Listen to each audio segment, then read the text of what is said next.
welcome, ladies and gentlemen, to my presentation, Equality of America. At first, I would like to let you know that I'm more a quiz master than a person who presents a presentation. As you see, I have a lot of question cards. So, it makes a lot of sense to listen carefully. On the bottom of the presentation, you see a lot of colorful rectangles. So, there you can see on which point of the presentation we are. The blue rectangle is always the actual rectangle. The index. We're starting with an important vocabulary, then follows checks and balances. The subtopic is executive branch, the second legislative branch, judicial branch, and then overview and quiz. The third, Roman 3, is presidential election, and therefore nominating process, the popular vote on election day, and the electoral college.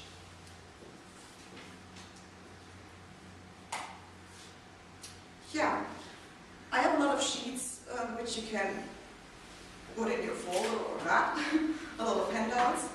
I will start with the cover, so please take one. And important vocabulary, because we all should know the topic of the course of the history lessons, but the most difficult thing is the vocabulary. There are so many strange words. The vocabularies are listed from A to Z, so it should be no problem to figure them out.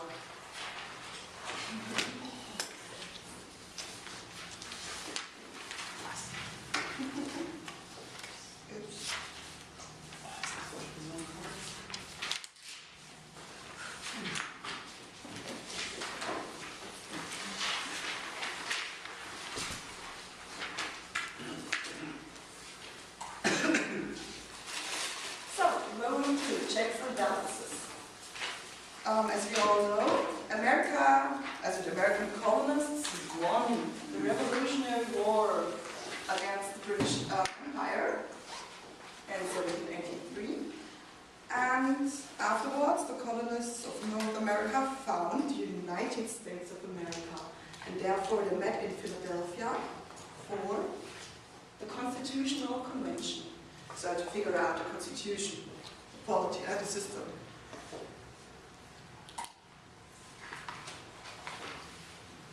They used the ideas of enlightenment, so the ideas, the thoughts of Montesquieu, Rousseau, and Locke, as the first nation ever.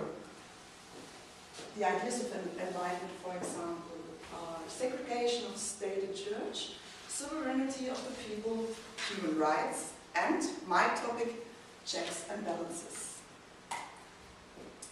In 1787, the Constitution was created. In 1788-25, it's also on the list if you don't know the word. And in 1789, it became a law. Here you can see a picture of checks and balances. They split the power into 3 parts. Into the executive, legislative, and judicial branch. First question. Who is meant with the executive branch? Who? Person. Really important person. It's the President of the United States. Did-do! You're right. Thank you. As you can see, the president wears a superhero suit.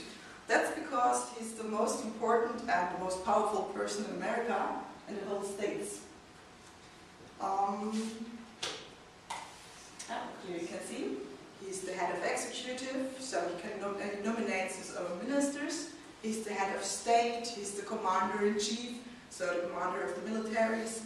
It's also all on the vocabulary of this. And he nominates judges, that means the president nominates the judges of the Supreme Court. So here, the balances of power. And he vetoes laws signs laws of the Congress.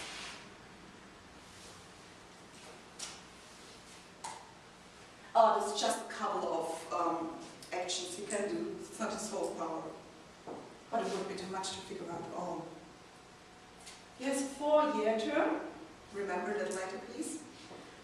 2 terms in office, that means he can be elected twice. Next question. What do you know about the legislative branch? Do you know anything about the legislative branch? The legislative branch?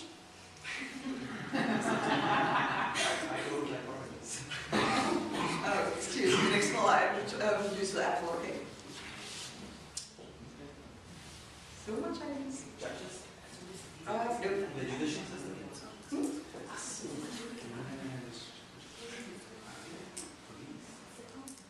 It's about the laws. It's about the laws, that's right. And who's creating the laws? So We will see. But it's worth a lot of Thanks.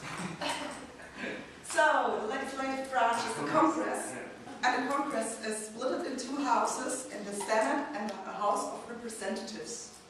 The Senate consists of 100 senators, that means 2 senators per state, and the House of Representatives consists of 435 representatives, but there are different numbers of delegates from each state, because of the size of the state and the population. Therefore, California, for example, has 55 delegates, and Montana, I guess, just 3, but I'm not sure, so forget it. The Senate will be elected all 6 years, and the House of Representatives 2 years, so the term in office is 2 years. So, all in one, there are 535 delegates in the whole Congress, and their main job is creating laws. And you can find some information about the process of creating laws in the handout, because it's too much to talk about this topic. Also, I could talk about all the topics over hours, and I guess I have not that much time. But if you're interested in it, you can read it. It's really simple explained.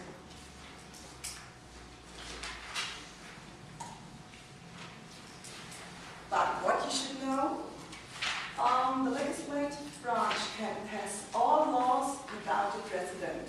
So they can overturn or overrule the president's veto. That means,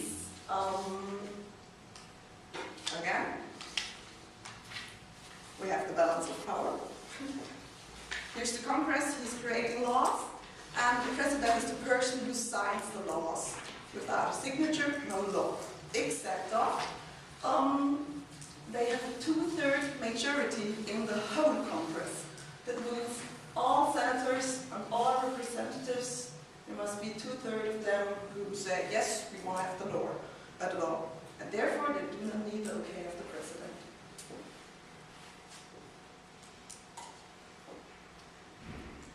And they can reject the judicial nominations of the president. That means the president nominates the judges of the Supreme Court, and they can say, no, we won't, but just for good reasons. And the legislative branch can impeach the president and judges. That means if they, how to say polite, do not work very well, they can impeach the president and judges.